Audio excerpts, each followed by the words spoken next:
Ok, gracias. Ahora los silencios, pero ahí, muy bien. Ok.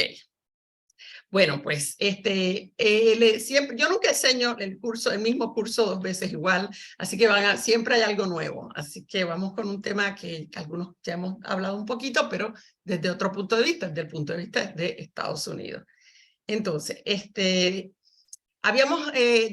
que hablábamos de lo que estábamos hablando en la clase pasada, presidente Taft y qué sé yo, el presidente que le va a tocar la Primera Guerra Mundial es el presidente Woodrow Wilson, que es este que ven acá, y que ha sido el único presidente de Estados Unidos que tenía un doctorado. Él había sido presidente de la Universidad de Princeton, o sea que es el más educado de todos los presidentes que han existido. Sin embargo, también es probablemente el más racista y más abiertamente racista.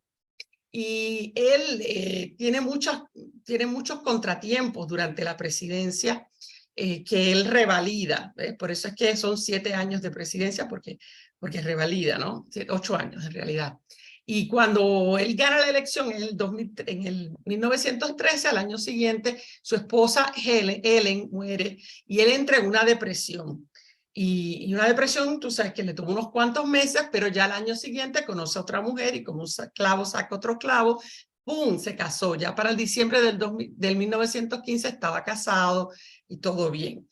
Sin embargo, al final de su término, él va a sufrir un ACV muy severo. Y de hecho es ella, esa esposa, Edith, la que en realidad va a estar tomando las decisiones de la presidencia. Es la única vez que se ha sabido que es la esposa la que en realidad está dirigiendo el gobierno, porque él estaba muy incapacitado. Pero como faltaba poco para las elecciones, lo dejaron pasar esa. Cuando él hace su promesa de campaña en las elecciones que él gana en 1913, perdón, es en el 12, que la hace, entra al 13, él promete, no, en la reelección, perdón, ahí lo tenía, en 1916, él promete mantener a los estadounidenses fuera de la guerra. Y casi cada presidente que promete que nos va a mantener fuera de la guerra, los va a llevar a una guerra. Casi lo vamos a ir viendo después en el futuro. Es como que el presidente que menciona no lo voy a llevar a nuestros muchachos a la guerra, es el que los va a llevar a la guerra. Y bueno, vamos a ver cómo es ese proceso y cómo entra Estados Unidos a la guerra. Esta guerra, yo cuando hablábamos antes, los que estuvieron en el curso de Segunda Guerra, es una guerra que tiene todo que ver con imperialismo. Y en realidad, si escarbamos un poco más, tiene todo que ver con la industrialización y el capitalismo industrializado. Porque el capitalismo industrializado tenía como propósito producir más productos lo más barato posible. Por tanto, va a necesitar, las colonias se van a hacer indispensables para que los países sean imperios, puesto que los países industrializados, porque esas colonias tienen personas que van a ser mercados cautivos para todo lo que produzca el imperio, y a la vez esos países, esas colonias, serán extraídas todas las materias primas posibles para ser llevadas al imperio y allí transformadas en bienes manufacturados que luego comprarán, entre otras personas, los de la colonia. Entonces, eso se va a ir viendo ya desde que empieza la industrialización, que es al fin del siglo XVIII, que en realidad comienza, pero solamente en Inglaterra. Ya para todo el siglo XIX se va expandiendo esa industrialización. Y ya estamos en siglo XX y ya ha habido lo que se llama el reparto de las colonias. Y es que la mayoría del mundo que era incivilizado, ¿verdad?, según aquellas teorías de las que hablaba Teddy Roosevelt, ya todo tiene dueño. Todo el mundo se ha agarrado lo que se puede agarrar. Y acá ven en este mapa, les pongo porque es el más que ilustrativo, es el mapa de África. Puesto que en África, como ven, todo ha sido tomado por alguien, solo con la excepción de esta pequeñita a la izquierda, acá debajo de Sierra Leona, Liberia, que nunca fue colonizada, y Abisinia, que está acá al este del continente africano, Abisinia o Etiopía, su otro nombre es Etiopía, que nunca tampoco fue colonizada totalmente, aunque la van a invadir los italianos en la Segunda Guerra. Entonces, claro, si todo está tomado, entonces para poder adquirir más colonias, hay que quitárselas a alguien más, porque todo está tomado. Y para quitarle las colonias a otro país hay que pelear, porque ningún país va a dejar que le quiten sus colonias. Entonces, esta Europa que está en ese proceso, no todos los países al mismo nivel. Vamos a ver cuáles países estaban más industrializados. Desde mucho antes de esa industrialización, estaba atada en distintos, como digamos, la palabra sería como unos equipos, como los equipos de fútbol, en grupitos, habían firmado acuerdos para ser fieles unos a otros. Y ahí están los dos equipos grandes, los que ven en azul clarito, se llamaban la Triple Entente. ¿Y a quién incluyen? Al Imperio Ruso, que es imperio, pero a la antigua. No es imperio industrializado como los imperios modernos, como lo es Estados Unidos, como lo era Inglaterra, que estaba modernizada. Y el Imperio Ruso era a la antigua. Se llama imperio porque su líder se llama emperador, ¿no? Pero no es porque tenga colonias en el sentido moderno de la palabra colonia. El Imperio Británico, que sí es moderno, en ese grupo ven a Francia, que estaba bastante industrializada, ven Italia, hay todos los que ven en el azul clarito. ¿Okay? En la Triple Alianza era el otro grupo de países que incluye al Imperio Alemán, que ese sí tiene colonias en África y tiene colonias en Asia. El Imperio Austrohúngaro, que es el que ven acá abajo, que no tiene colonias externas, sino que es un imperio compuesto por distintos países con distintas religiones y hasta distintas lenguas, que vamos a ver. Tienen aquí a Bulgaria y al Imperio Otomano, que era un imperio de los antiguos, no está industrializado. Los que ven en gris son los países que eran neutrales y seguirán neutrales durante la guerra, ¿verdad? Que son Noruega, Suecia, Holanda, que es Países Bajos, Suiza y España y Albania, que está por aquí abajito. Entonces, espérate, que no quiere esto cambiar. Ajá. Esos imperios, que eran los imperios que están siendo cada vez más industrializados, vemos el más grande imperio en ese momento era Gran Bretaña con 55 colonias. Francia tenía 29, Alemania 10 y por ahí van viendo, ¿no? Estos son los países que tienen colonias en el sentido más moderno de la palabra colonia. Y las tienen en África, en Asia o en el Caribe. Estaban las colonias. Y esa competencia por expandir cada uno las capacidades de sus imperios capitalistas industrializados, es lo que me parece a mí, y no solo a mí, que es la causa principal de este conflicto. Claro, no es la única, pero es la causa principal. Bueno, voy a pasar esta. Aquí en esta tabla pueden ver cuán rápido ocurrió ese avance industrial en algunos de los países más importantes de esta guerra. El que ven en morado o azul, no sé cómo lo vean, es el Reino Unido. Fíjense que él es el primer país, este es el primer país que se industrializa. Y en el 1870 es el país que tiene un porcentaje más alto de la producción mundial.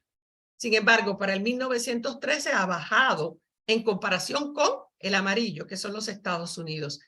Aunque Estados Unidos se industrializa después, logra sobrepasar por mucho, gracias a todos esos inmigrantes a los que pudieron explotar en todas esas fábricas, logra sustituir al Reino Unido. Fíjense, el que está acá en anaranjado es Alemania, que permanece bastante similar en ese periodo. Y el otro que les pongo, que aparece acá, es Francia. Ahora, fíjense entonces, en 1913 hay dos países que están muy cerca del otro en el nivel de producción mundial. ¿Y por qué está la bandera de Japón? Porque en el resto del mundo, que no es Europa o Estados Unidos, no está industrializado, con la única excepción de Japón, que sí se industrializó. Y bueno, eso tiene sus consecuencias, vamos a ver después. Así que, espera, acá en esta guerra que se llama la Gran Guerra, y se va a seguir llamando la Gran Guerra hasta que venga una segunda guerra, porque nadie sabía que iba a venir. Esta es la rivalidad más grande entre esos dos países que estaban tan cerca uno del otro en términos de su capacidad de producción capital, ¿verdad? A través de industrialización. Cada uno tiene alrededor de un 14% de la economía mundial. Y tienen, acá ven, conseguí este mapita que pueden ver la fuerza que tiene cada país, fuerzas militares. ¿Por qué? ¿Por qué les quiero resaltar esto? Porque estos países saben que viene una guerra. Cada país se estaba preparando.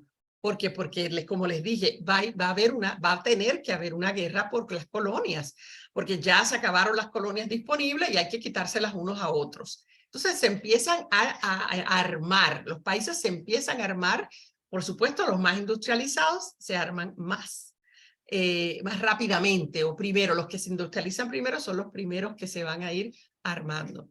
Y acá les vuelvo a resaltar, el primero que ven arriba en esta lista es Alemania, que es el que tiene más soldados, ahí ven los hombrecitos son soldados, y también tiene una respetable armada, no es comparable con la de Gran Bretaña, pero es respetable. Miren acá en el 1, 2, 3, 4, en el quinto, Gran Bretaña no tiene hombres en el servicio militar activo para el año de 1914, que va a tener que activarlos rápidamente, pero miren la armada, que la tenía desde hace desde siglos, ¿no? Esa temible armada británica, que la había ido desarrollando porque era un imperio con colonias distantes, además de ser una isla, por supuesto, ¿verdad? Así que cada uno tiene, algunos tienen más hombres, así, pero todos se han ido armando y se va creando esa expectativa de que una guerra va a ocurrir en cualquier momento. Les decía Austria-Hungría, les menciono porque ahí es donde va a empezar la guerra, porque todos esos colores que ven, cada color es una etnia básicamente, es una cultura distinta, un grupo lingüístico y un grupo cultural diferente. Entonces era un país que se mantenía como el imperio austrohúngaro con la mano dura, ¿verdad? De un emperador, Francisco José, pero cuando va a pasar, porque esas cosas pasan, esa unidad no es real, es una unidad impuesta a grupos humanos muy diferentes. Y vamos a ver cómo por ahí es que va a empezar la guerra. Específicamente la guerra va a iniciar aquí abajo. Si se fijan en esto que se ve en color marrón clarito, ¿no? Abajo que dice Bosnia, en Bosnia hay un puntito aquí que dice Sarajevo, ahí es donde va a comenzar la guerra. Y les repaso ahora porque eso lo habíamos dado, pero lo repasamos. ¿Qué es lo que está ocurriendo? Voy a volver atrás. Serbia, que está aquí, ¿la ven? Es vecina de Bosnia. Y Serbia se había independizado, ya, se había separado de ese imperio austrohúngaro. Y como era tan pequeñita y tenía ese imperio tan poderoso al lado, había hecho una alianza con Rusia para que Rusia la protegiera de cualquier ataque de cualquier enemigo. Bosnia tiene un movimiento dentro de Bosnia que quiere independizarse también, como hizo Serbia. Y algunos serbios van a ayudar a los bosnios a independizarse. ¿Cómo empieza eso? ¿Cómo estalla la revolución? Esta que empieza, en realidad fue algo interno del gobierno, del imperio austrohúngaro, pero que se hace mucho más grande por el asesinato de ese que ven ahí, que es el archiduque Francisco Fernando, que era, creo que ahora me confundí si es el hijo, pero bueno, era el heredero al trono de Francisco José, el emperador de Austria-Hungría. Él visita la ciudad de Sarajevo en Bosnia, precisamente para dar un mensaje de nos queremos, ustedes deben seguir con nosotros, dejen de estar buscando independizarse, y él viaja con su esposa y ambos son asesinados. Ese es el asesino y tal. Pero ¿qué es en realidad lo que provoca la guerra? Porque eso hubiera sido un tema interno, ¿no? Capturan al asesino, lo castigan y ahí queda. Pero no queda. ¿Por qué? Porque acá en esta gráfica ven el orden en que fueron los acontecimientos. Aquel sistema de alianzas, aquellos equipos que yo les dije que había, aquellos dos equipos, van a ir trayendo nuevas personas a la guerra. Hay el atentado y Austria-Hungría le da un ultimátum a Serbia de que acepte responsabilidad o van a pelear. Ahí entonces Serbia declara la guerra a Austria. Hay una declaración de guerra entre Austria y Serbia, se declaran la guerra. Una vez que Serbia ya entra en guerra formal con Austria-Hungría, los rusos entran, porque los rusos tenían un acuerdo con Serbia de hacer ese ataque, ¿no? Entonces, ahí entra, ¿qué pasa? Que los rusos eran parte del mismo equipo de los franceses, entonces entra Francia. Entonces, cuando entra Francia, entonces no es parejo ya para Austria-Hungría, y entonces los alemanes entran del lado de Austria-Hungría para apoyar a Austria-Hungría, y entonces ahí va, y sigue, es uno detrás del otro, y viene Bélgica, y ahí es que se forma la guerra, ¿no? Van entrando por esas alianzas que los obligan a declarar la guerra, y también porque todos veían con buenos ojos una guerra de la cual pudieran sacar provecho, ¿no? Sacar algunas colonias, sacar algún provecho. Así que tenemos dos equipos, ¿no? Dos bandos. Las potencias aliadas, que se llamaron así, la Gran Bretaña, Francia, Rusia, Bélgica y eventualmente Estados Unidos, que es lo que vamos a hablar. Italia, la pongo en signo de pregunta porque Italia comienza la guerra en el otro bando, en el de las potencias centrales, pero cuando ve que están perdiendo, se cambia el bando de las potencias aliadas para estar con los ganadores, y le salió bien la cosa, ¿no? En las potencias centrales está el Imperio Alemán, el Imperio Austrohúngaro, Bulgaria y el Imperio Otomano. ¿Okay? Y bueno, se desata la guerra. Esa es la guerra. Y habíamos visto antes cómo se pelea esta guerra. Es una guerra más moderna que las anteriores, pero todavía vemos la guerra cruda que hablábamos aquí en algún momento de esa película, ¿verdad? De Sin Novedad en el Frente, ¿verdad? Así es que se llama, ¿no? Que la de Remarque, de este hombre que está en Netflix y que describe claramente lo que era la guerra.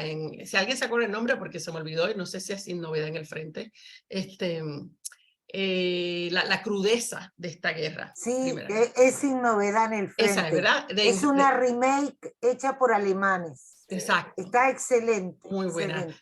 Éric María Remarque es el que escribe la novela en la que se basa la película. Sí. Entonces, ahí vemos esa guerra cruda, ¿verdad? En la guerra de las trincheras, donde se avanza poco, donde se muere más gente de la que debería porque es tan cerca la guerra, tan cercana. Pero hay también nuevas tecnologías que se van a utilizar, como los aeroplanos. Se hace bombardeo manual, literalmente manual, es con la mano, se agarra la bomba y se lanza. Y vamos a ver mucho uso de gases, ¿no? Distintos tipos de gases en la guerra. Francia empieza con el gas lacrimógeno, luego Alemania usa cloro, después Alemania ya ahí sigue gas fosgeno y finalmente el gas mostaza. Y ese uso de gases, ahí lo ven como se usaba hacia las tropas enemigas, ¿no? Según el viento se acomodaba la fuente de los gases. Y algunos de esos gases dejaban parcialmente, o temporariamente ciegos a los soldados. O sea, en ese sentido hay mucha crueldad en esta guerra ya, a pesar de que las armas todavía no son del nivel que van a ser en la segunda. Ahí ven cómo tenían que usar las máscaras antigases y ponérselas a los animales también. También están submarinos, se usan ampliamente en esta guerra, y les estoy poniendo para que vean los alemanes versus británicos, porque a mi entender estos son los principales rivales de esta guerra, son Alemania y Gran Bretaña.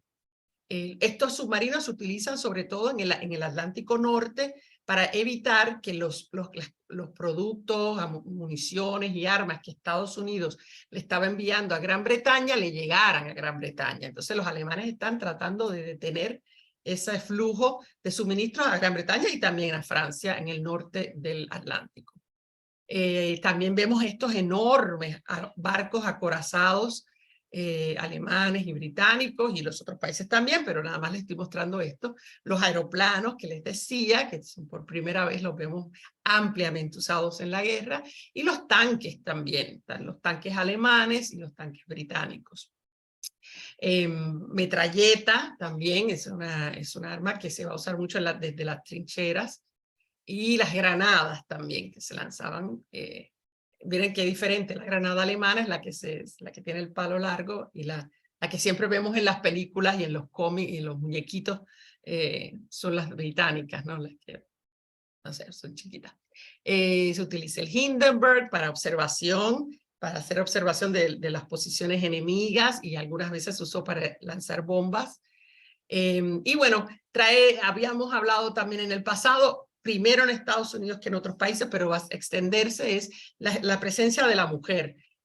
No en la guerra, sí hay mujeres que van a estar en zonas de guerra, pero son más bien las soviéticas, pero eso va a ser después, en la Segunda Guerra. En las guerras, en esta primera guerra, las mujeres hacen tareas de apoyo. Y una de las principales es trabajar en las industrias que producen armamento y municiones en sus países de origen para que los hombres de esos países puedan dejar de trabajar en las fábricas y pelear. Entonces las mujeres se vuelven productivas en grandes números y como les había dicho cuando hablábamos de esto en el otro curso, eso va a crear un problema social, porque cuando termine la guerra y los hombres quieran retomar sus trabajos, las mujeres lo van a resentir. Esa independencia que adquirieron, ese sentido de valor que adquirieron y de haber aportado a la guerra, va a ser difícil decirle a estas mujeres, bueno, ok, chévere, gracias, muy bien, ahora vete a cocinar de nuevo, porque ya yo llegué de nuevo, ¿no? Entonces es interesante cómo llega a Estados Unidos a entrar esta guerra, porque la guerra empezó en 1914, pero Estados Unidos no entra sino hasta el 1917. Sin embargo, acá les pongo para que vean los ataques, cuántas veces Estados Unidos fue atacado por alemanes antes de entrar a la guerra y toditas, vamos a ponerlo entre comillas, se las perdonó. Ninguna de ellas es suficientemente importante en ese momento para que Estados Unidos declare la guerra, o lo es, y eso es lo que quiero que vean. Fíjense que ya desde el 1915, la guerra empezó a fines del 14 y ya desde 1915 hay un primer ataque donde no hubo muertos en enero, hay otro ataque en mayo con 3 muertos, el gran ataque del Lusitania, que es este barco que ven en la portada del New York Times aquí, que era un barco de pasajeros británico que regresaba a Gran Bretaña y que llevaba pasajeros, pero además llevaba suministros de guerra, y que fue atacado por un submarino alemán, provocando 1.198 muertes, de las cuales 124 eran estadounidenses. Sin embargo, algo tan grande, 1.198 muertos, ¿no? De un avión que ciertamente era también de guerra, por lo que cargaba era mayormente de pasajeros. Esto debió haber, cualquiera lógico hubiera pensado que Estados Unidos iba a declarar la guerra, pero no lo hizo. ¿Por qué no lo hace? De hecho, Alemania el presidente Wilson protesta, no declara guerra, protesta, y Alemania, ¿verdad?, pide disculpas y ahí queda el tema. Y todavía pasa el 2016, y ahí no pasa nada. No es sino hasta el 2017 que después de un ataque que es en abril de 1975, donde 3 barcos fueron atacados, entonces es que Estados Unidos finalmente declara la guerra. ¿Por qué? ¿Por qué no la declaró en 1915? Bueno, la razón es porque los presidentes estadounidenses no declaran la guerra a lo loco si quieren ganar elecciones de nuevo, ¿ok? ¿Y qué pasa? Que había elecciones en 1916. Entonces el presidente Wilson no puede tirarse a una guerra con el tiempo de elecciones enfrente, porque sabe que tiene problemas para ganar la elección. Entonces, por eso aguanta en 2015. Y se hicieron encuestas y la mayoría de los estadounidenses no quería que Estados Unidos interviniera en eso. Eso es asunto de Europa, eso no es asunto nuestro. No tenemos que hacer nada más que venderles municiones y eso, ¿no? Entonces, no hay ambiente para declarar la guerra, aunque hay razones técnicamente, ¿verdad? Porque nada más el ataque al Lusitania, pero no era eso lo que hacía falta. En abril, como les digo, es que el 6 de abril es que Estados Unidos le declara la guerra a Alemania, pero ya desde antes se estaba preparando. Fíjense, esto tiene que ver con Puerto Rico. ¿Ven ese pasaporte? Eso es un pasaporte que se hizo en Puerto Rico, pero no tiene ningún valor, no es real. Las personas compraban el pasaporte y nada, para tenerlo por nacionalismo, pero no es un pasaporte real. Nosotros no tenemos pasaporte, pero bueno, miren cómo Estados Unidos sabía que era cuestión de que llegara el buen momento en el 2017 para entonces declarar la guerra.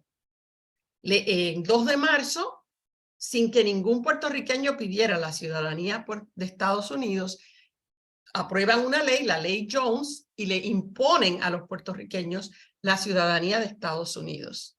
Así, ¡pum!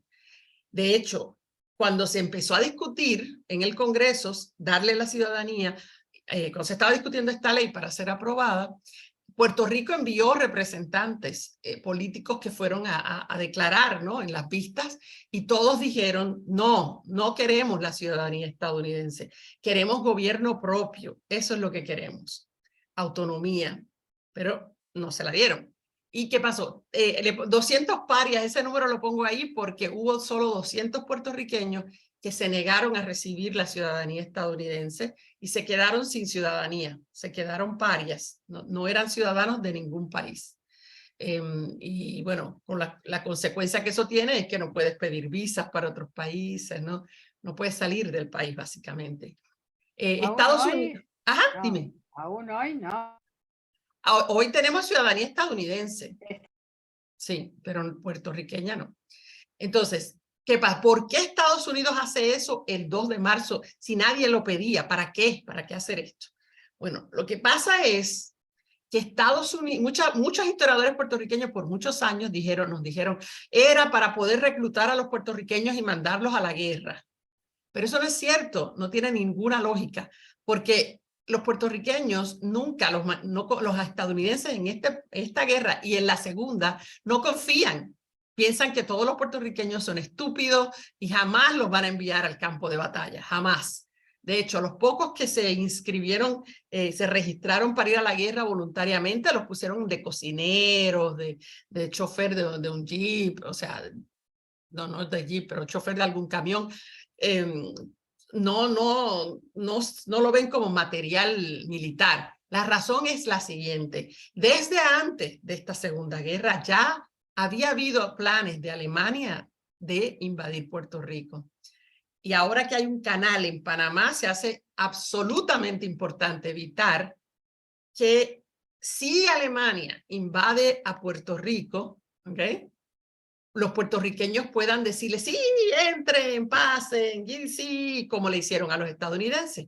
Fíjense que apenas unos añitos antes, unos 20 años antes, cuando Puerto Rico le pertenecía a España y los Estados Unidos invadieron Puerto Rico, los puertorriqueños le tiraron flores desde los balcones, y le celebraron. Y ahora hay un temor, ¿qué pasa si los alemanes entran y los puertorriqueños hacen lo mismo, ¿no? Entonces, hay una necesidad de que los puertorriqueños tengan lealtad a Estados Unidos en caso de una invasión alemana, ¿ok? Y por tanto, hay que hacerlos ciudadanos, porque si siendo ciudadanos ayudan, aprueban una invasión alemana, entonces son traidores y el delito de traición se castiga con pena de muerte. Entonces, la única manera de asegurar esa lealtad de los puertorriqueños en caso de una invasión alemana era a través de la ciudadanía.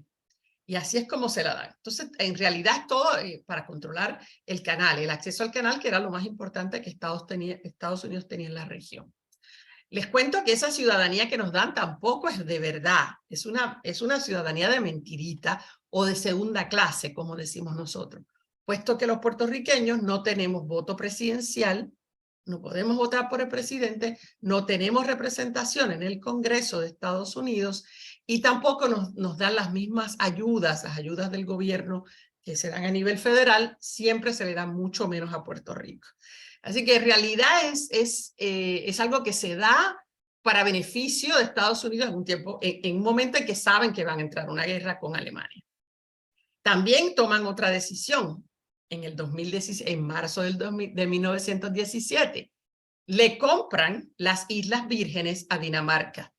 Estas Islas Vírgenes son, si se fijan en este mapa que tengo arribita, el que dice Virgin Islands, estas que ven aquí no son. Estas verdes que dicen Vieques y Culebra son parte de Puerto Rico, son pueblos de Puerto Rico separados porque son parte del archipiélago que es Puerto Rico. Las que les comento son las que ven en anaranjado. Acá arriba, St. Thomas, a su derecha, St. John, y acá abajo, Santa Cruz, St. Croix o Santa Cruz. Estas 3 islas le pertenecían a Dinamarca y Estados Unidos les hace una oferta de $25 millones de aquel momento. Dinamarca dice, bueno, déjame preguntar, si la gente dice sí, si los habitantes dicen sí, sí, pero los habitantes eran 4 gatos y votaron a favor. Hoy en día, esas 3 islas ocupan, como les pongo ahí, 346 kilómetros cuadrados, las 3 juntas, no cada una, las 3 juntas. Son minúsculas islas, ¿ok? Y en total tienen entre las 3, 105.870 habitantes. Son realmente muy, muy pequeñas y el nombre cambió de las Indias Occidentales a las Islas Vírgenes de los Estados Unidos, ¿ok? Claro, para convencer no fue tan fácil porque ellos le ofrecen dinero y Dinamarca estaba como que no quería, pero entonces Estados Unidos le dice, bueno, si no me las compras las voy a invadir. Bueno, pues si es así, pues sí, ¿no? Y las vende, porque para perderlas totalmente, como le había pasado a España con Puerto Rico, mejor gana algo. Y así fue como lo hizo. Y quedan entonces como Puerto Rico como territorios no incorporados, que les recuerdo, que quiere decir que no hay promesa de ser Estado, y al día de hoy no lo son. Están exactamente igual que Puerto Rico, sin votación de presidencial, nada de eso, igualito. Entonces, ¿qué es el evento más importante de todos en realidad? Que ya ellos ven lo que está pasando, ya hay problemas en la Unión Soviética y prácticamente va a coincidir, o sea, ese mismo año, 2017, en la entrada de Estados Unidos con la salida de la Unión Soviética de la guerra. De la Unión Soviética no, de Rusia, se llamaba Rusia entonces. ¿Qué ocurre? La guerra, en esta primera guerra, igual que en la segunda guerra, quienes llevan la peor parte son los rusos. Son los que más pierden, son los que más dan, ¿verdad? No solo sus vidas, sino sus recursos para ganar la guerra. En el momento en que ocurre la Revolución Rusa del 1917, había ya, entre los muertos de la guerra, ya Rusia tenía más muertos que ningún otro país. 10% de los muertos eran rusos. Pero peor que eso, porque también murieron muchos civiles, porque al enviar a los hombres a la guerra, estos hombres abandonan los campos, por tanto va a haber hambrunas, porque no hay cosecho, no hay suficientes personas para hacer las cosechas. Estos hombres que se fueron a pelear, que son enviados a pelear en esta guerra, abandonan las minas de carbón y por tanto en los inviernos van a morir montones de personas helados porque no pueden mantenerse calientes. Así que la población rusa que no está participando directamente en la guerra también sufrirá las consecuencias. Se calculan en 3/4 los rusos que mueren, civiles rusos en Rusia muertos por desnutrición. Esos años, en solo esos 2 años, 3 años que Rusia estuvo en la guerra, también se había endeudado terriblemente con Estados Unidos. ¿Por qué? Porque no estaba industrializado. Y para poder participar en la guerra va a tener que comprarle mucho armamento a los Estados Unidos y adquiere una gran deuda con Estados Unidos. Entonces el pueblo... Una consulta, Ajá. ¿Cómo? Alicia, Dime. porque al leer 10 billones de dólares, Sí. no me alcanza la dimensión para ver cómo se ahorcó Rusia con Estados Unidos. Es una deuda a la dimensión que yo puedo verla. Capaz que tú me decís, bueno, es, pero no es, pero estamos hablando de 2 potencias y una realmente ahoga a la otra, y lo que hay que mandar para que haya mandado suministros por 10. Pero Rusia no era una potencia, no lo era. Pues Rusia había perdido la guerra de Crimea, o sea, la guerra de Crimea, o sea, Rusia había perdido una guerra con Japón. Rusia estaba muy mal, no estaba industrializada para nada. Sí, era una potencia, era agrícola más que nada. Exacto, no estaba estaba empezando a industrializarse, empezando. Claro, no, o sea, pero esa es la dimensión que yo me tomo de esa cantidad de dinero y suministros que le proporciona Estados Unidos, ¿no? Sí, porque Estados Unidos pensaba que si los armaba y los ayudaba, ellos ganarían esa guerra sin necesidad de Estados Unidos entrar, ¿no? Que se maten entre ellos, ¿no? Pero no fue, no se les dio. El país se levanta en revolución. Pero también está el ahogo económico que lo hablábamos Ujú, con los famosos fondos monetarios en la actualidad, ¿no? O sea, ujú. es decir, ¿Cómo? en el fondo es una ayuda económica, pero te la van a cobrar. Oh, sí. Pero aquí, en este caso, no van a poder porque cuando se hace un... No, no, claro. esta no la van a poder cobrar. Esta guerra se va a quedar en el aire, sí. Pero en el país hay un sufrimiento real y desemboca las huelgas, ¿no? Primero empieza con unas huelgas y las huelgas se van complicando.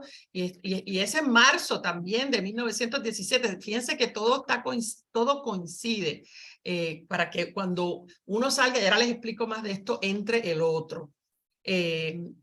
Déjame ponerles acá, espérate. De hecho, para poder salir de la guerra, la Unión Soviética pierde todo lo que ven acá, que lo tiene que ceder, lo va a perder, todo lo que ven pintado, en color que no sea cremita, lo pierde la Unión Soviética, se lo entrega a Alemania, porque Alemania le está comiendo el alma, se les ha metido adentro y ahí tiene que ceder hasta como parte del arreglo que hacen los bolcheviques es, ok, te entrego todo esto. Y lo que le está entregando es lo más valioso que tiene Rusia. Así era la desesperación. Una tercera parte de su mejor territorio, del mejor clima, el territorio donde había más valor agrícola, también yacimientos importantes había petróleo y de otros metales también. Entonces pierde de un plumazo una cuarta parte de su población, perdón, que vive en esos lugares. Y bueno, esto es un gran golpe, pero aún así la revolución va a seguir su curso, ¿no? Sale de la guerra, tenía que hacerlo en ese momento, es lo que ellos entienden que tienen que hacer para poder reorganizarse.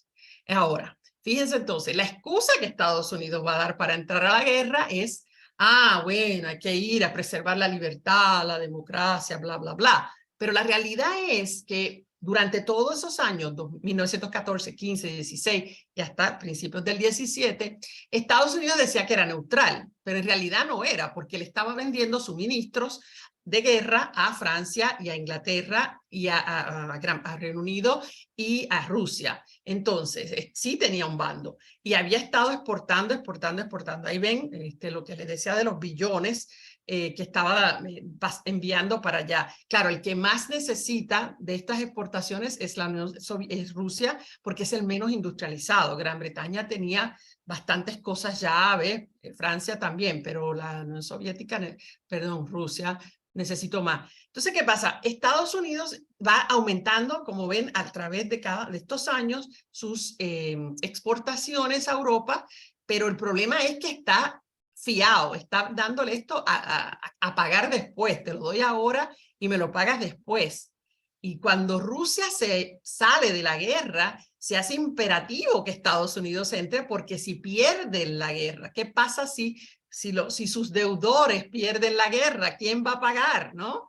Entonces hay que asegurar, entra entonces, no hay manera, Estados Unidos tiene que entrar a la guerra y entra fresquito, porque no había estado en la guerra hasta entonces. Todo el mundo está cansado, llevan 3 años en las trincheras, todo eso, y Estados Unidos llegó nuevito.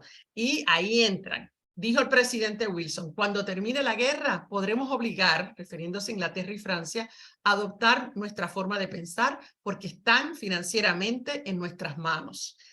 Claramente. No pasa con Rusia porque Rusia se va y hace una revolución socialista que no la va a poder tener en sus manos, pero con Inglaterra y Francia sabe que sí. Y sobre esto hay un librito que yo lo tengo en casa, no creo que lo tenga en la compu, pero si a alguno le interesa, es un librito muy interesante, escrito por un mayor general del ejército estadounidense, Smedley Butler, y yo lo encontré online, está en español, online, completo. Él era de la Infantería de Marina y se llama el libro La guerra es una farsa. Y él desnuda montones de cosas de las que él se enteró cuando estaba en ese trabajo, ¿no? Y sobre esto él dice que hubo, antes de la declaración de guerra, hay una comisión que envían las potencias aliadas a visitar a Wilson para convencerlo de que entre en la guerra. Y que el presidente Wilson les dijo, le dijo a Butler después de la reunión, es inútil seguir engañándonos. La causa de los aliados está perdida. Ahora les debemos a banqueros, fabricantes de municiones y otros especuladores y exportadores americanos 5 o 6 billones de dólares. Si perdemos y sin la ayuda de los Estados Unidos debemos perder, eso es lo que dicen, nosotros, Inglaterra, Francia, Italia, no podemos devolver este dinero y Alemania no lo hará. O sea, lo ponen ahí clarito, le ponen en la mesa a Wilson. Nosotros no podemos pagar si perdemos esta guerra, Alemania no les va a pagar si gana, así que necesitamos que ustedes vengan y nos ayuden. Y ahí es que entra Estados Unidos en la guerra para proteger la inversión que ha hecho con todos esos que estuvieron armando, ¿no?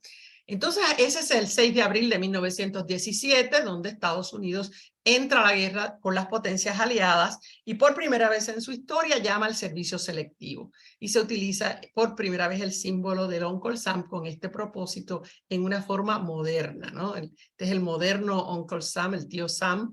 Y es una campaña muy grande porque van a llegar a enviar 5 millones de soldados. O sea, no había manera que no ganaran enviando 5 millones cuando esa gente ya estaban muerta, ya estaban muy cansados de pelear por tantos años. No todos estuvieron de acuerdo, hay 330.000 desertores en esos 5 millones, pero hay un alto patriotismo que se va a hacer a través de la propaganda en Estados Unidos, se promueve. Y otra cosita que hacen para asegurarse que los estadounidenses todos pongan, ¿verdad?, se pongan en la misma fila, es aprobar la ley de espionaje de 1917 y la ley de sedición de 1918. No me acuerdo quién fue el que lo dijo, pero hay alguien que dijo que cuando hay una guerra, los primeros que mueren son las libertades y los derechos de las personas. Y efectivamente, esta es claramente una violación a la libertad de expresión de la primera enmienda de la Constitución de Estados Unidos, porque prohíbe cualquier lenguaje desleal, profano, injurioso o abusivo sobre la forma de gobierno de Estados Unidos, sobre la bandera de Estados Unidos, sobre el uniforme del ejército o el de la armada. Entonces, no se puede decir nada negativo de Estados Unidos, porque de hacerlo las personas serían encarceladas. Y de hecho, alrededor de 1.000 personas fueron encarcelados por hacer expresiones verbales o escritas en contra de la guerra. Eso duró hasta que después que termina la guerra, en 1920 se eliminó. Y bueno, de eso es que se trató. Y hubo un hombre muy particular, un gran líder que nadie en los Estados Unidos habla de él, nadie quiere hablar de él, es Eugene Debs. Todo lo que escribió ese hombre es maravilloso. Él era un activista obrero, organizador del Sindicato de los Trabajadores Industriales del Mundo, la IWW, y fue en 3 ocasiones candidato presidencial por el Partido Socialista de los Estados Unidos. Hoy en día él es la inspiración. Bernie Sanders lo cita constantemente y lo considera su inspiración. Él viola la ley de la que les hablé, la ley de espionaje y la ley de sedición específicamente, porque en un discurso en 1918 en Canton, Ohio, dice: siempre les he enseñado que es su deber patriótico ir a la guerra. Siempre les han enseñado a ustedes, a los americanos, ¿no?, que su deber patriótico es ir a la guerra e inmolarse a sus órdenes. Ustedes nunca han tenido una voz en la guerra. La clase obrera que hace los sacrificios, que derrama la sangre, nunca ha tenido voz en la declaración de guerra. Y por él promover que la gente no se inscribiera para ir a la guerra, es arrestado. Cuando va al tribunal se niega a defenderse porque considera que no vale la pena ni defenderse porque lo van a encontrar culpable de cualquier manera, y lo encarcelan a los 62 años. Y va a permanecer encarcelado hasta los 1926, cuando le perdonan la vida porque ya está moribundo, ¿no?, para que vaya a su casa a morir. Pero es un hombre extraordinario que si alguna vez lo quieren buscar online y todo eso, porque escribió muchos panfletos, sobre todo panfletos para trabajadores, escritos en lengua sencilla para que los trabajadores se educaran, ¿no?, en sus derechos y todo eso. Así que es un tipo muy importante que nadie en Estados Unidos se acuerda de él. Entonces, como en toda guerra, toda una gran propaganda, el gran enemigo para Estados Unidos se lo va a plantear como el que es Alemania. Porque Alemania es el gran rival, es el país más industrializado de ese lado. De hecho, es el único país industrializado de verdad en las potencias del eje, porque el Imperio Austrohúngaro no lo estaba, ni tampoco el Imperio Otomano estaba empezando esos procesos. Entonces, para que vean lo graciosa que a veces, las estupideces que a veces pasan en las guerras, se demoniza a Alemania, no solo como ven ahí, ¿verdad? En los pósters de guerra, sino en el hablar cotidiano. Las hamburguesas, ¿verdad? Hamburgers son alemanas, vienen de la ciudad de Hamburgo. Entonces, para no llamarlas hamburguesas, las empiezan a llamar los sándwiches de la libertad en ese periodo. Para no decirle sauerkraut a ese repollito que ustedes le llaman, no sé cómo le llaman, se me olvida, sale en Mafalda, chucrut. Ustedes le dicen chucrut. Pues eso, que el nombre alemán es sauerkraut, le empiezan a llamar repollo de la libertad en Estados Unidos. La enfermedad del sarampión alemán le llaman el sarampión de la libertad. Imagínense, un sarampión de la libertad. Y al perro, el German Shepherd o pastor alemán, se va a llamar el perro policía. No va a ser alemán, porque nada alemán es bueno. O sea, todo esto que pasa con todas las propagandas de guerra, ¿no? Así que empieza toda esa propaganda, es corta la participación de Estados Unidos, termina muy pronto. Una pregunta, sí. Alicia. Dime. No entiendo por qué lo enfoca en Alemania o por qué causa hubo para... ¿Cuál fue el pretexto para que sea con Alemania y no con Inglaterra? Porque Alemania es el rival, es el único que es un rival para Estados Unidos en el campo de la industrialización. Es el único que tiene colonias, es el único que está industrializado el país. ¿Y qué pasa con Francia e Inglaterra? Ah, no, esos son aliados. Estados Unidos está del lado de ellos, esos son amigos. Estados Unidos pelea del lado de Francia y de Reino Unido, ¿sí? De Bélgica. Y del otro lado había solo tres, era Austria-Hungría y el Imperio Otomano y Bulgaria y Alemania. Entonces, los otros no son rivales para Estados Unidos, el rival es Alemania. Y ahí entonces ataca. Claro, le crea un gran problema a los estadounidenses porque hay un montón de alemanes o descendientes de alemanes viviendo en los Estados Unidos y sufrirán discriminación durante este tiempo porque de pronto el vecino, que era tu vecino, que era buena gente, es tu enemigo. Y empiezan las sospechas y todo eso de que pueden ser espías y y entonces te crea mucha inestabilidad en el país, especialmente en esos lugares como, por ejemplo, Ohio, que tenía Pensilvania, grandes poblaciones alemanas. Así que sí, pero es por eso que es Alemania el enemigo, porque los otros, o sea, no los ven como enemigos, para nada. Y bueno, al terminar la guerra, Estados Unidos se hizo de unos 2.000 millones de dólares más o menos en las ventas que hizo. Aunque también le costó, ¿no? Hay que eliminar lo que el costo para Estados Unidos de movilizar a sus soldados y llevar a sus soldados allá y todo eso, unos 32 millones. Fue una ganancia extraordinaria para Estados Unidos. Fíjense que de 10 millones de soldados, alrededor de 10 millones que murieron en ambos bandos en esta gran guerra, Estados Unidos solamente pierde 50.000 muertos, o sea, mínimo. Y de 20 millones de civiles que murieron, Estados Unidos, comparando con eso, solo 50.000 muertos y solo 200.000 heridos. Así que la que sufre, la que ha quedado destruida y destituida es Europa, porque ahí fue que se peleó la guerra. Estados Unidos sale y chévere, hizo un montón de dinero y fantástico, y le vino re bien en la guerra. Claro, ahora tiene que cobrar. Ese va a ser el gran problema. ¿Cómo les cobra ahora?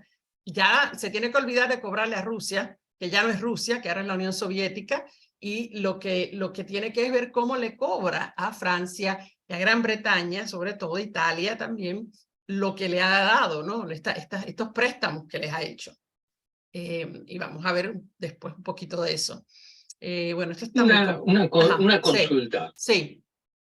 Ya, dime.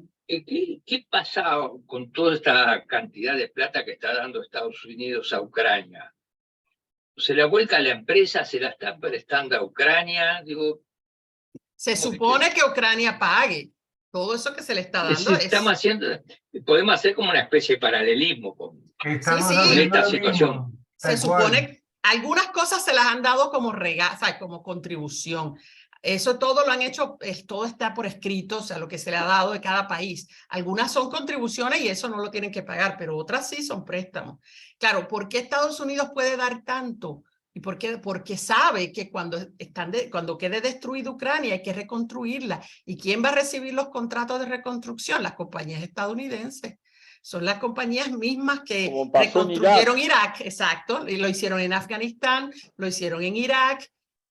Destruir, sacan dinero de destruir y luego van a sacar dinero de reconstruir también. Ese es el negocio. El negocio de la guerra es destruir para reconstruir. Y ahí está rodeado de 2 océanos. ¿Cómo dice usted? Está rodeado de 2 océanos. Sí, y es un Nunca negocio. llegan a Estados Unidos, la guerra nunca llegó. No, y es un negociazo para Estados Unidos, súper negociazo. Claro, esta es la primera vez que se ven envueltos en un conflicto a nivel internacional. Y acá en esta mapa pueden ver otra vez para que vean los muertos y comparen los muertos por país. Cómo ven que Rusia se va por mucho por encima de los otros países que estuvieron en esta guerra. Y eso que se fue antes de que terminara. Si se llegan a quedar, ese número iba a seguir subiendo. Alemania y Austria-Hungría están bastante parejos, que son los que le siguen. El azul clarito es Francia. Abajo acá en rojo Gran Bretaña. Italia es el verde. Turquía el amarillo. Y Estados Unidos pierde muy pocas personas. Hay unos 50.000 soldados. Así que es un negocio redondo para Estados Unidos. Y aprendió lecciones. Aprendió lecciones que las sigue utilizando hasta el día de hoy. Primero que los capitalistas estadounidenses le viene muy bien la guerra. Las guerras son negocios y le dan nuevos mercados para los contratistas que hacen armas, pero también los que hacen uniformes, los que dan alimentos a los países que están en guerra. O sea, es un excelente negocio. Segundo, la guerra también es útil para fortalecer el nacionalismo y el sentido de unidad y patriotismo entre los estadounidenses, porque mientras están en las guerras, nadie se ocupa de la salud ni de los problemas de seguridad, se concentran por la propaganda y todo eso en ganar la guerra, el pueblo, y ayuda a bajar las tensiones sociales en el país, puesto que distrae, ¿no?, a la gente.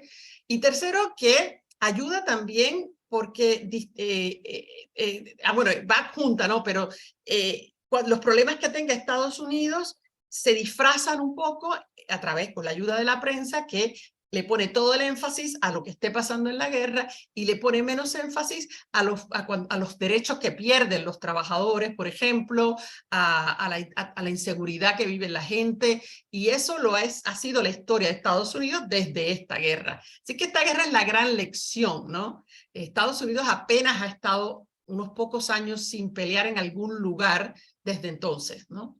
Es el negocio. Un comentario nomás. Sí, dígame. Un calco en chiquito de lo que pasa en la Segunda Guerra Mundial, porque todo lo que has dicho en los últimos 10 minutos es exactamente igual. Exacto. Con la diferencia, creo que más a favor de Estados Unidos, en que pasa a ser directamente ya, desplaza a Inglaterra como primer potencia mundial. Y aparece, claro, porque entra la guerra también en la Segunda Guerra, después del ataque a Pearl Harbor. Mientras tanto, no había caído ni una, bueno, en territorio estadounidense nunca cayó una sola bomba. Sí, hubo algunos ataques en la costa de California, pero sin muertos, ¿no? Y eso lo vamos a ver después. Entonces, para cerrar rápidamente, termina la guerra y los ganadores son los que van a definir el futuro, ¿no?, de Europa. ¿Qué va a pasar con Europa? Y ahí están los que se sientan a hablar. Y son más notables los ausentes que los presentes, porque ahí ven en el orden en que están el primer ministro de Italia, el de Gran Bretaña, el de Francia y el presidente de Estados Unidos. Todos los que perdieron no tienen nada que decir, las decisiones las toman ellos. Y en esa reunión hay una persona que es ese que está de pie ahí. ¿Alguien sabe quién es? Se lo dejé a ver si alguien se atreve a decir quién es ese. Estaba ahí mientras se hacía el Tratado de Versalles. Él fue desde su país ahí, alquiló un traje y un sombrero para poder ir apropiadamente vestido a la actividad. ¿Alguien sabe quién es ese? ¿Se atreven alguien a Ho adivinar? Chi Minh. Ho Chi Ho Chi Minh. Minh. Ho Chi Minh. Ho Chi Minh, ahí lo ven. Él estuvo ahí pidiendo lo único que siempre le importó, la independencia de Vietnam, ¿verdad? Que era colonia francesa, y que él quería insertar el tema, ¿verdad?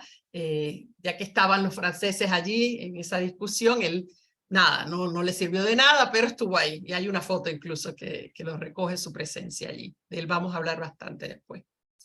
Y otra cosa curiosa, bueno, no, esto ya lo habíamos visto, que es que cuando se termina la guerra, esta cláusula se le añade a ese tratado. ¿Y quién se le añade? Se le añade Estados Unidos. El secretario de Estado John Foster Dulles, el infame, ¿verdad? Porque famoso por cosas terribles, es el que añade esta cláusula. Cuando la fueron a añadir, el economista John Maynard Keynes estuvo allí en las discusiones y él advirtió, no pueden, si incluyen esta cláusula, vamos a tener otra guerra europea. Y así mismo fue, ¿no?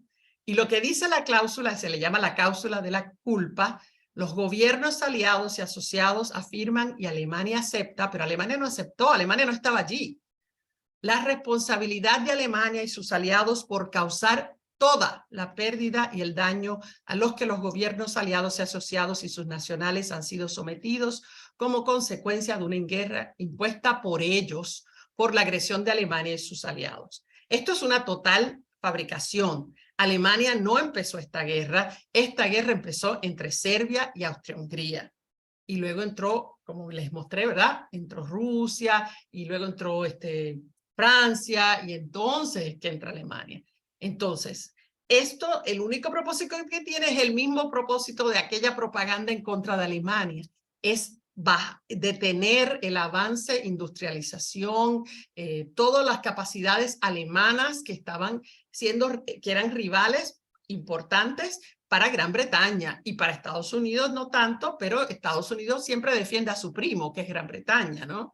Así que esa cláusula se pone ahí para justificar los castigos que se le van a hacer a Alemania.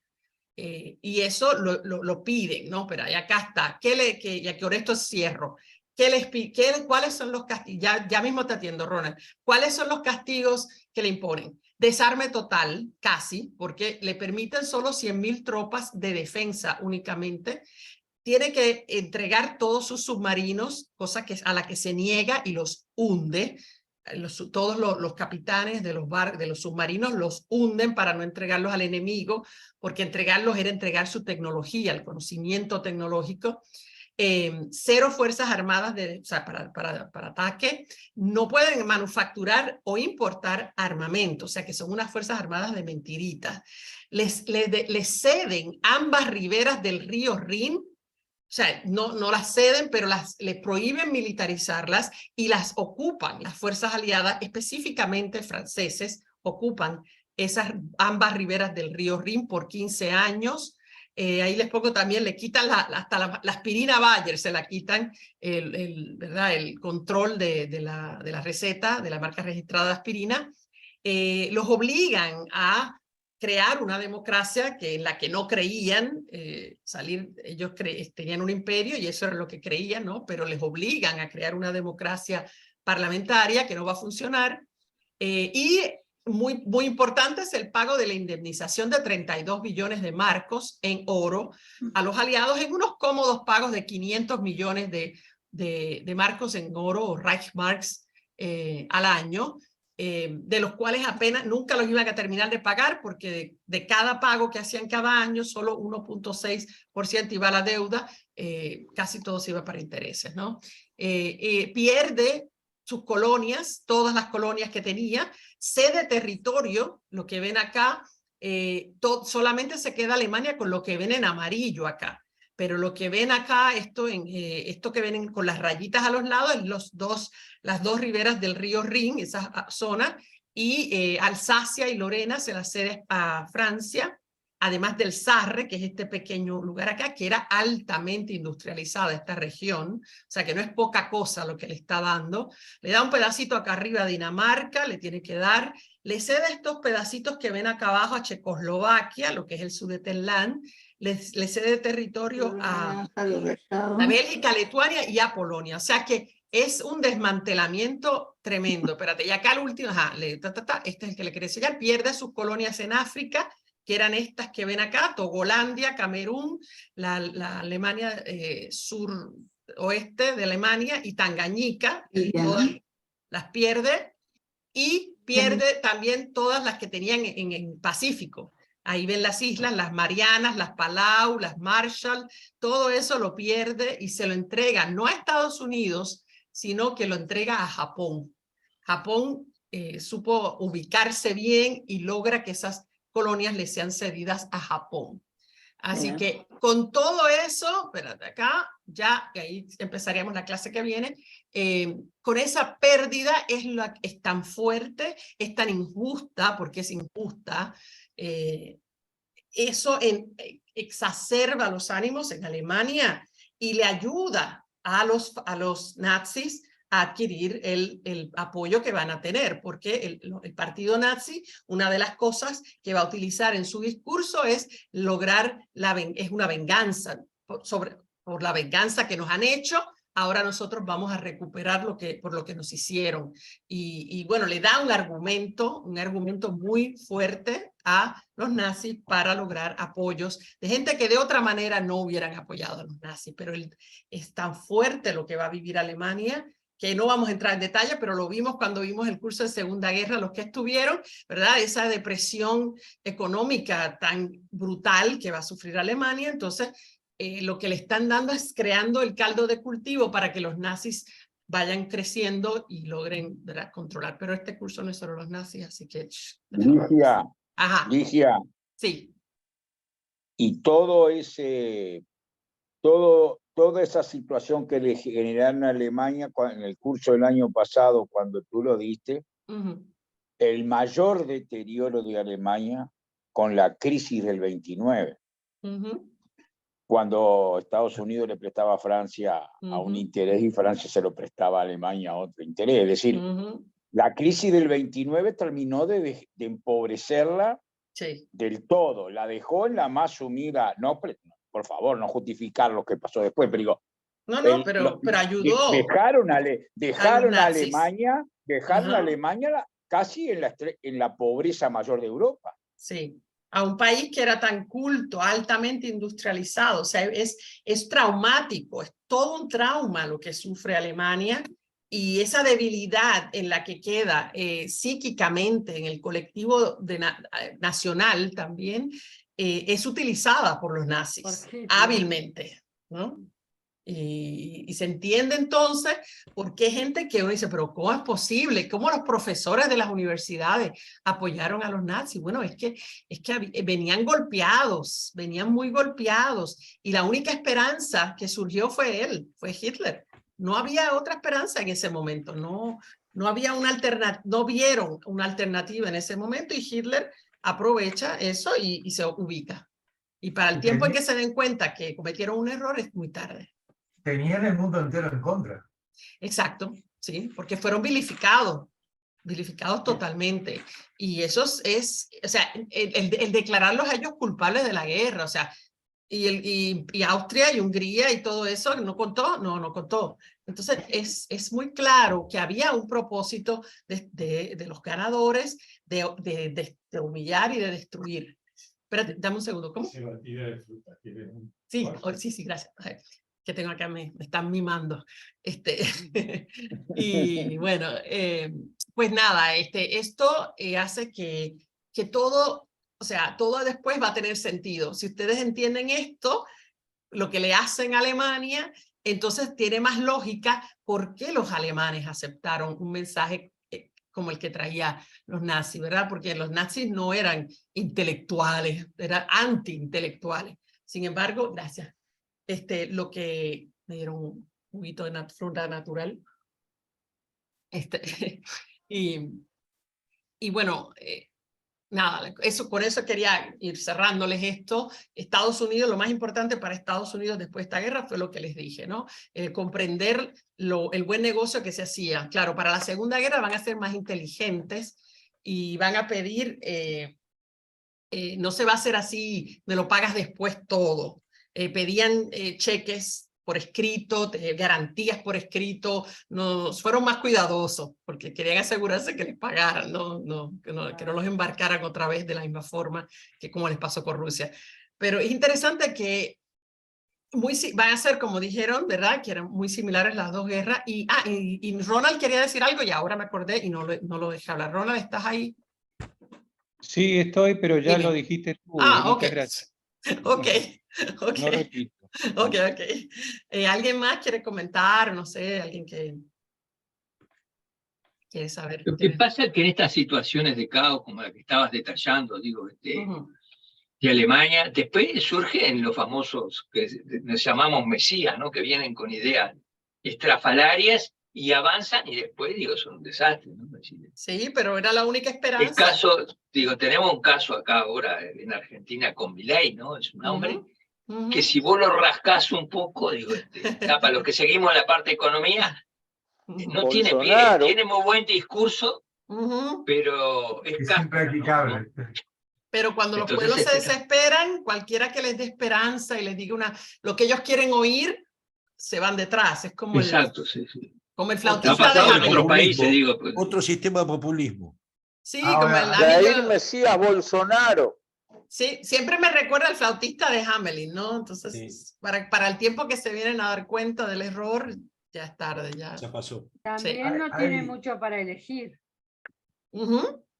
Y eso mismo le va a pasar a Alemania. Mucho para elegir. Correcto. Lo mismo le va a pasar a Alemania. No pegó esa democracia. Trataron, de hecho, ese primer gobierno democrático, entra mucha gente pesado, gente intelectual, gente de movimiento, muchos de ellos judíos, de hecho, por eso otra razón para odiarlos para muchos alemanes, que eran del movimiento obrero, que tratan de hacer cosas, pero es que fue un estrangulamiento lo que le hacen a Alemania. No había manera de progresar, no podían progresar con esas condiciones que se les impusieron. Entonces el castigo fue tan brutal y de hecho por eso aprenden. Y en la Segunda Guerra no castigan de esa misma manera. El castigo, va a haber castigo y fuerte, pero no es castigo económico, de estrangulación económica, sino lo contrario, inversión, el plan Marshall, ¿no? Hay que ayudarlos económicamente para que sigan comprando nuestros productos. Había otro enemigo también, ¿no? Y claro, ya ahí el mundo se había tornado en otra cosa, ¿no? Un mundo bipolar, pero igual se aprendió esa lección, por lo menos, de que no pueden aniquilarlos hasta el último minuto porque se pueden encontrar con otra situación similar, otra guerra, otra cosa. Y bueno, pero es muy interesante.